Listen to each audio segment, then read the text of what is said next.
민간인 사찰 의혹을 두고 정치권은 실체 규명보다 선거판을 유리하게 끌고 가겠다는 정략 속에 진흙탕 싸움을 벌이고 있습니다. 민주당의 공세가 계속되는 가운데 새누리당은 청와대와 거리두기에 나섰고 청와대는 야권에 대한 반격에 나섰습니다. 이 와중에 서울시가 시정 감시 역할을 하는 언론과 시의원의 동향을 수시로 파악하고 있어 이 부분도 사찰로 봐야 할지 논란이 예상됩니다. 한편 이같이 정치권이 공방을 벌이면서 민간인 사찰 의혹과 관련한 누리꾼의 여론도 요동치고 있습니다. 네, 오늘도 진흙탕 싸움 기사 여러 개 나와 있는데요. 윤종구 동아일보 정치부 차장 나오셨습니다. 안녕하세요. 예, 안녕하세요. 네, 일단은 실체 없는 주장 말고 예. 오늘 새로 나온 팩트부터 먼저 챙겼으면 하는데 어떤 게 있을까요? 예, 지난 주말에 토요일, 일요일 이렇게 메가톤급 이런 그 사찰 문건 이런 게 나오고 해가지고 또 여야에서 그리고 청와대에서 굉장히 다음을 준비하고 있는 것처럼 하도 크게 떠벌려서 뭔가 좀 새로운 큰 게 나오지 않을까 싶었는데 사실 용두사미에 그쳤어요. 어제는 별로 크게 주목할 만큼 큰 팩트는 없었지만 우선 민주당이 제시한 자료가 하나 있습니다. 뭐냐 하면 2008년 7월 달부터 한 2년 동안 정확하게는 23개월 동안인데요. 지금 민주당이 민간인 사찰을 했다고 주장하는 이명박 정부 시절에 총리실 공직윤리지원관실의 핵심 4인방 4명이 청와대를 2년 동안에 195번이나 들락날락했다. 그러면서 청와대의 비서관 그리고 핵심 행정관 이런 사람들을 만났는데 왜 무슨 근거로 이렇게 많이 청와대를 출입했으며 가서 무슨 보고를 했느냐 이런 걸 밝히라고 했습니다. 지금 화면에 나오고 있네요. 그러니까 이인규 저분이 공직윤리지원관이죠. 그리고 진경락 총괄과장입니다. 그리고 왕충식 김충곤 이분이 공직윤리지원관실의 사무관이었는데요. 청와대에서 보면은 권재진 민정수석비서관 이분을 비롯해서 굉장히 많은 사람을 수시로 만난 기록이 쫙 정확하게 나오고 있습니다. 저게 청와대 출입 기록은 뗄 수 있으니까 그걸 통해서 이제 공개한 건데 왜 저것을 공개했느냐 하면 지금 두 가지가 있다고 봅니다. 하나는 저기 아까 왼쪽 표 청와대 직원의 아까 화면에서 맨 위에 나왔듯이 권재진 민정수석비서관은 지금 법무부 장관입니다. 그리고 이강덕 공직기강팀장, 그 당시에 공직기강팀장은 지금은 서울경찰청장입니다. 네, 지금 이 정부에서도 굉장히 핵심 요직에 있는데 따라서 이 현 정권에 있는 요직에 있는 사람도 민간인 사찰에서 자유롭지 못하다는 것을 한번 강조하고 싶은 거고 또 하나는 이렇게 청와대에 많이 가서 이 사람들을 만났으면 당연히 청와대 조직상 이 사람들 위로 또 무슨 보고가 같지 않았을까 이런 주장을 하는 거죠. 저 이영호 고용노사 비서관입니까? 네. 그분이 나와가지고 텔레비에서 내가 몸통이다 이렇게 얘기를 했는데 민주당에서는 그 사람이 몸통이 아니라 그 윗선이 있지 않겠느냐 그 윗선을 밝히고 도대체 왜 이렇게 많이 민간인 사찰을 했다고 주장하죠. 민주당은 이 사람들이 청와대에 가서 계속 보고하고 뭔가를 지시를 받아왔겠느냐 그 실체를 밝혀라고 하는 거죠. 그런데 우선 이 사람들이 지금 굉장히 청와대를 많이 왔다 갔다 하면서 이 공직윤리지원관실에 지시도 내리고 했다는 게 지금 민주당의 주장이지만 사실은 이 주장은 언제 나온 거냐 하면은 작년에 권재진 법무부 장관 임명할 때 굉장히 반대도 많고 하지 않았습니까? 야당에서는 그 임명할 때 그 청문회 할 때 사실은 이 자료가 나온 거예요. 그러니까 한번 이제 재탕, 삼탕 자료라는 거죠. 그러면 이제 청와대에서는 또 가만히 있지 않죠. 청와대가 공개한 건 아닙니다만은 이명박 대통령이 2006년 중반에 서울시장을 물러나지 않습니까? 사퇴할 때 임기 만료로 그만뒀습니다만 그 직후에 국정원, 그 당시에는 노무현 정부 시절이죠. 네. 국정원의 5급 직원인 고모 씨가 이명박 대통령의 뒷조사를 한 게 있습니다. 그건 재판까지 받아가지고 유죄를 받았어요. 사실은 그러니까 팩트라고 할 수 있죠. 그게 있는데 그때 얼마나 좀 자세히 사찰을 했느냐면 이건 사찰로 볼 수 있습니다. 뭐냐면 이명박 대통령을 포함해서 김윤옥 여사 그리고 이명박 대통령의 형인 이상덕 지금 국회의원이죠. 이분을 포함해서 한 10명 정도의 주변 인물의 무슨 납세 기록이라든지 부동산 보유 현황 이런 것들을 전부 다 조사했습니다. 이 조사할 때 정부 기관이 또 협조를 했어요.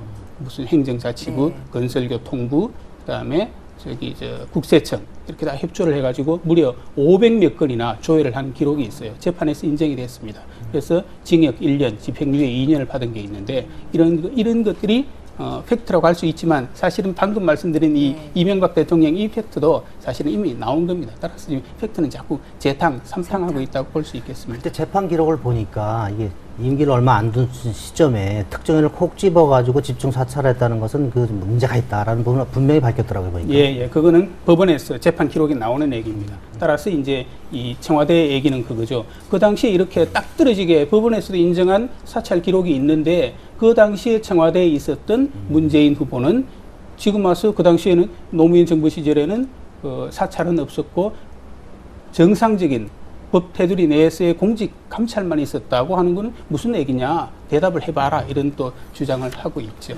그러니까 그 참여정부 시절에는 아무 문제가 없었다라고 주장하는 것에도 역시 허점이 있는 거네요. 그런 거죠. 그렇게 보입니다. 어쨌든 그 총리실 문건 2,600여 건이 이제 공개가 돼가지고 기자들이 거의 열심히 이제 분석을 한 모양인데 동아일보 3위는 굉장히 재미있는 기사가 하나 실렸어요. 그 문건 스타일이 다르다면서요?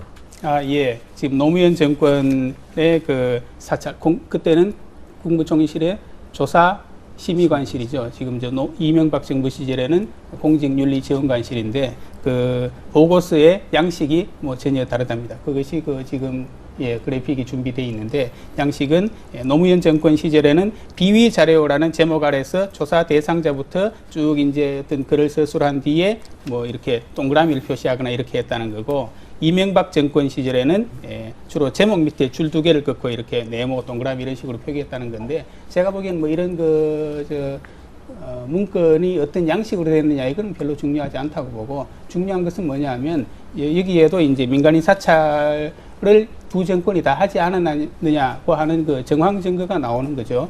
노무현 정권 시절에 보면은 민주당 김영환 의원이라든지 봉태열 서울지방국세청장 이런 사람들의 이름이 나오고 여기에 통장 사본이 나온다는 거예요. 통장 사본이라든지 여기에 돈이 이제 얼마나 들어가고 나오고 했는지 이런 게 나오는데 문제는 이쪽 그 총리실에는 계좌 추적권이 없단 말이죠. 그걸 보고 혹시 불법으로 그럼 계좌 추적을 한 게 아닌가? 라고 하는 게 지금 이 정권이 노무현 정권에 대해서 주장하는 의혹입니다.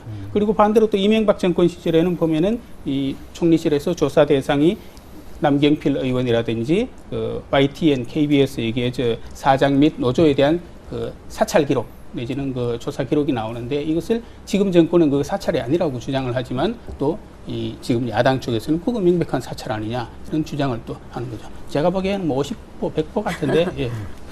저는 이 스타일이 좀 재미있어서 이렇게 한번 가져와 봤어요. 저희 기자들이 평가를 하기를 노무현 정부 시절의 문건은 공소장 형식이라는 거예요. 이 공소장 보신 분이 많지 않겠지만 이제 피고인의 이름을 쓰고 그다음에 이 피고는 어떤 사람인 바 언제 어디서 나쁜 짓을 했고 뭐 이렇게 쭉 하는 겁니다. 이게 공소장 양식이고요.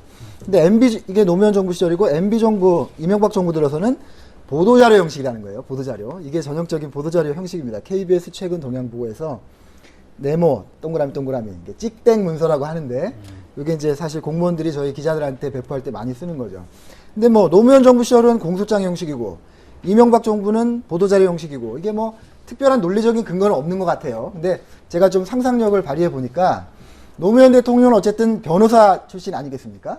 법조인 출신이니까 이 감찰 자료도 공소장 형식으로. 이명박 대통령은 저 취임 초부터 언론에게 잘해주겠다, 프레스 프렌들리 하겠다 이렇게 얘기를 했죠. 그래서 이 감찰 자료도 보도자료 형식으로 만든 거 아닌가 그런 생각을 해봤습니다. 우스개입니다, 이거는.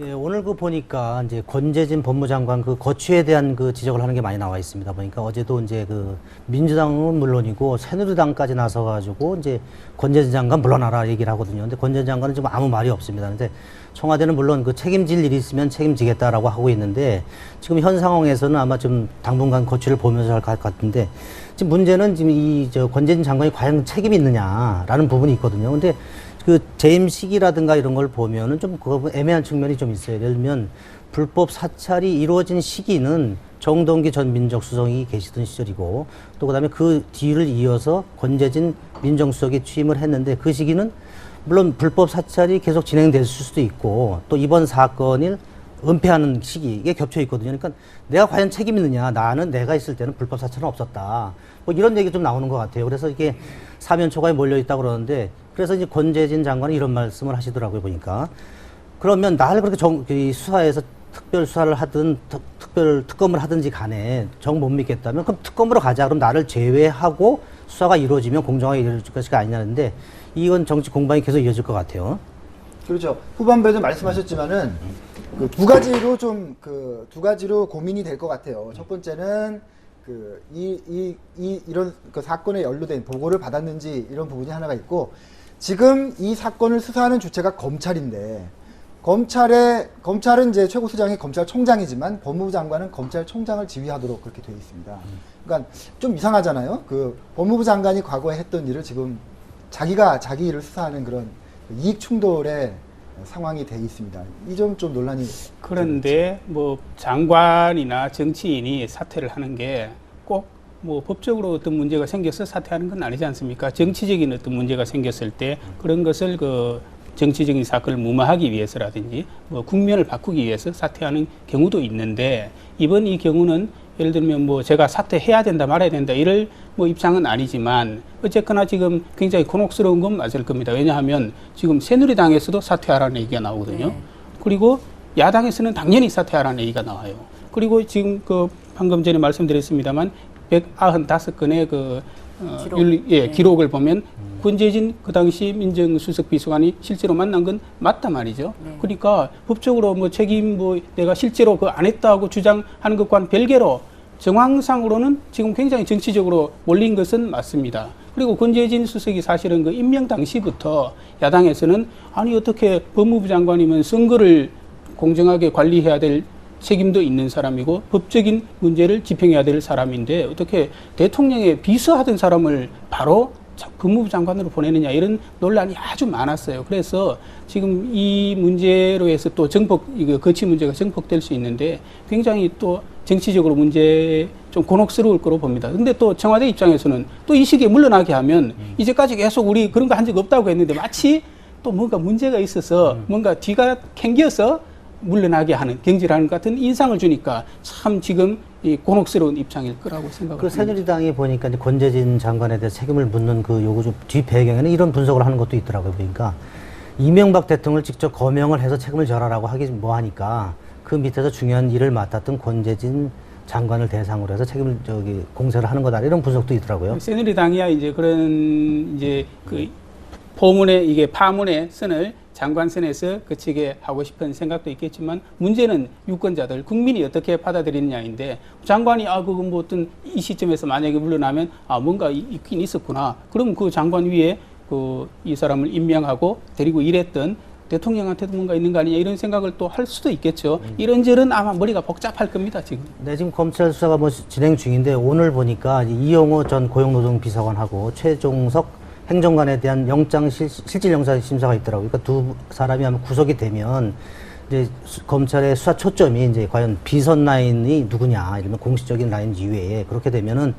이제 그 정식 라인을 개통을 밟지 않고 특정한 영포 라인이라든지 거쳐서 과연 최고 주의부까지 올라간 거 아니냐 이런 부분에 초점이 맞춰진다고 할 것 같아요. 예, 저는 이 기회에 작년입니까 재작년입니까 검찰이 수사를 1차로 했는데 뭐 다들 부실 수사했다 이런 얘기가 많지 않습니까? 따라서 이 기회에 저는 이 문제는 정말로 비선인지 윗선인지 간에 뒤에 있었던 어떤 보고를 받았거나 지시했던 인물이 누군지 정말로 정확하게 집어내가지고 엄정하게 처벌할 건 처벌하고 그래야지 앞으로 이런 일이 없지. 항상 이런 일이 있으면 재발 방지만 하겠다고 약속만 하고는 흐지부지 돼가는 게 반복돼 왔는데요. 이거는 정말로 좀 엄단이 됐으면 좋겠습니다. 예, 민간인 사찰 얘기는 여기 정도 좀 마치고요. 그럼 이런 민간인 사찰 파문이 이번 총선 지금 한창 진행 중인데 이 총선에 어떤 영향을 미치는지 유권자들은 굉장히 궁금한 것 같아요. 그렇죠. 여러 가지 여론조사도 있고 어제 보니까 방송 3사 여론조사도 있었습니다. 그 내용 보시면서 한번 설명을 해주시죠. 예, 우선 내일신문이 조사를 했더라고요. 이번 민간인 사찰 파문이 총선에 영향을 미칠 것이라고 봅니까? 라고 물었더니 70% 이상이 10명 중에 7명 이상이 영향이 있을 거다고 대답을 했다는 여론조사 결과가 있습니다. 아마 저도 그렇게 생각을 합니다. 이게 뭐 총선에 영향을 안 미칠 수 없죠. 그러면 지역적으로, 연령적으로 어떤 데서 어떻게 영향을 미칠 건가, 그게 사실은 중요한데, 제가 생각하기에는요, 아무래도 이게 우리나라가 독재를 쭉 오래 거쳐왔고 그 이후에 민주화 운동 시기를 다 겪은 우리 국민들이기 때문에 인권, 독재, 민주주의 이런 데 사람들이 굉장히 민감하고 관심이 많을 거라고 생각합니다. 그런 데가 지역적으로는 어디냐? 저는 전국적으로 다 그렇다고 보지만 특히나 수도권이 좀 그런 데도 민감하다고 보고, 연령층으로는 20대, 30대, 40대 아무래도 젊은 층 사람들이 이런 데 영향을 많이 받고 이게 민감하지 않을까 생각합니다. 흔히 2040이라고 하죠. 그리고 여당을 찍을지 야당을 찍을지 누구를 찍을지 아직 마음을 결정하지 못한 부동층이라고 하죠. 어떤 조사에서는 30%, 많게는 40%까지 아직 이런 사람이 있다고 하는데, 이런 분들한테 굉장히 영향을 미치지 않을까 싶습니다. 특히 그 10% 안팎에서 지금 굉장히 접전을 벌이는 지역이 전국적으로 많지 않습니까? 이런 데에서는 이번 그 사찰 파문이 굉장히 선거 결과 판세에 큰 영향을 주지 않을까 싶습니다. 이번 보니까 이제 민주당이나 노조에서 이렇게 주장을 한 거에 대해서도 청와대가 또 반박을 하고, 또 거기에 대해서 민주당이 또 재반박을 하면서 지금 그 유불리가 좀 왔다 갔다 하는 것 같아요. 그래서 예. 지금 여당에 좀 불리한 것 같다고 말씀하시는데, 야당도 그렇게 안심하지 못한다, 그런 분석도 있어요. 저는 기본적으로는 이게 그러면 방금 제가 수도권 2040 세대에서의 큰 영향을 받을 것이라고 했는데, 지금 사실은 여야 입장에서는 그거 받아도 별로 신경 안 씁니다. 뭐냐 하면 우리가 기사에서 국회를 막 비판하면 여야가 별로 신경 안 쓴대요. 여당을 비판하든지 야당을 찍어서 비판하든지 그래야지 신경을 쓰는데, 마찬가지로 이것도 그럼 그냥 단순히 이거 총선에 영향이 있을 것이다 이래가지고는 별로 신경 안 쓸 겁니다. 그럼 여당한테 영향이 있을 거냐, 야당한테 영향이 있을 거냐, 그 얘기는 사실은 참 힘든 문제입니다. 어떻게, 왜냐하면 양쪽 다 했다는 주장이 지금 나오고 있는 상황이지만, 그러나 저는 제 개인적인 생각을 말하라면 저는 아무래도 이게 여당한테 좀 더 불리하지 않을까. 왜냐하면은요, 지금 이 사찰 파문이 아무래도 지금 현 정권도 했다는 게 지금 드러나고 있으니까, 그럼 국민들이 투표할 때 5년 전, 10년 전 정권도 했다더라, 이것 가지고 지금 야당을 심판하자. 저는 이제 선거에서 야당 심판 이런 얘기는 들어본 적이 없거든요. 아무래도 여당한테 좀 불리하지 않을까 생각합니다. 예, 아까 여론조사 말씀드렸는데, 우리 조사된 걸 한번 지역별로 한번 보면서 설명을 하는 게 더 쉬울 것 같아요. 네, 그러시죠. 방송 3사가 주말에 조사를 해가지고 서울의 21곳에 대해서 조사를 했더라고요. 여론조사를 했는데, 지금 정치 1번지라고 하죠. 서울 종로구에는 홍사덕 후보하고 정세균 후보인데, 민주당의 정세균 후보가 3.9%포인트 앞서고 있는 것으로 나왔는데, 적어도 지금 오차 범위 안쪽입니다. 사실은 누가 이기고 있다 단정적으로 말하기 힘든 지역입니다. 그 다음 한번 보실까요? 서울 중구죠. 중구는 정치인 2세 대결이라고 해서 떠들썩했죠. 저기는 정진석 새누리당 후보가 5.1%포인트 앞서고 있는 것으로 나왔습니다. 적어도 오차 범위 안쪽입니다. 그 다음으로는 서울 광진구 갑인데요. 지금 민주당의 김한길 후보가 다른 지역을 돌고 해가지고 나중에 전략공천을 받았는데 뒤늦게 뛰어들었지만 지금 3.9%포인트 앞서고 있습니다. 적어도 역시 오차 범위 안쪽입니다. 그 다음으로는 서울 동대문 을인데요. 홍준표 새누리당 전 대표죠. 그리고 민주당의 민병두 후보인데, 여기는 4년 전에 이어서 리턴 매치가 벌어지고 있습니다. 그런데 2.4%포인트로 홍준표 후보가 앞서고 있는데, 이건 역시 또 오차범위 안쪽입니다. 지금 대부분 오차범위 안쪽인데, 그러네요. 이걸 보면은 서울이 얼마나 박빙인가 지금 알 수 있습니다. 그 다음 한번 보실까요? 서울 노원구 갑인데요. 여기는 저기가 유명한 지역이죠. 김용민 낙검수죠. 낙검수 진행자였는데 지금 지고 있네요. 1.4%포인트로 새누리당의 이노근 후보가 앞서고 있는데, 그야말로 이거는 오차범위 안쪽에서 박빙입니다. 그 다음으로는 서울 서대문구 갑이죠. 여기는 아마 지금 4번째 리턴 매치 아닌가요? 4번째 붙고 있는 데인데, 의외로 여기는 약간 벌어졌습니다. 어떤 조사에서는 뭐 우열을 가릴 수 없는 조사도 나와 있는데 최근 조사에 보면 약간 벌어지는 추세가 있습니다. 새누리당의 이성은 후보가 8.5%포인트. 근데 이 조사가 지금 플러스 마이너스 4.4%가 오차 범위이기 때문에 합치면 8.8%가 오차 범위 이게 최대치입니다. 따라서 적어도 좀 최대치에 가깝긴 하지만 오차 범위 안쪽에 있습니다. 그 다음으로는 서울 영등포구 어리죠. 여기는 이제 MBC 유명한 앵커였던 신경민 후보가 막판에 여기에 공천을 받았는 지역인데 여기는 1.9%포인트로 권영세 후보가 앞서고 있네요. 이것도 역시 오차 범위 안쪽입니다.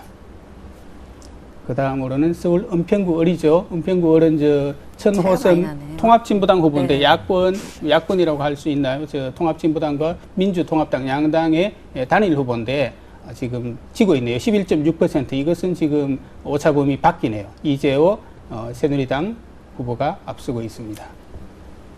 그 다음에 지금 강남구 어린데 여기는 전통적으로 새누리당의 텃밭이라고 할 수 있죠. 정동영 대선 후보를 민주당이 내세웠는데 12.2%포인트로 김종훈 새누리당 후보한테 지금 지고 있습니다. 여기가 FTA가 대격돌하는 지역이라고 했는데 아무래도 이 지금 현재로 봐서는 새누리당 텃밭에서 좀 정동영 후보가 고전을 하고 있네요. 예.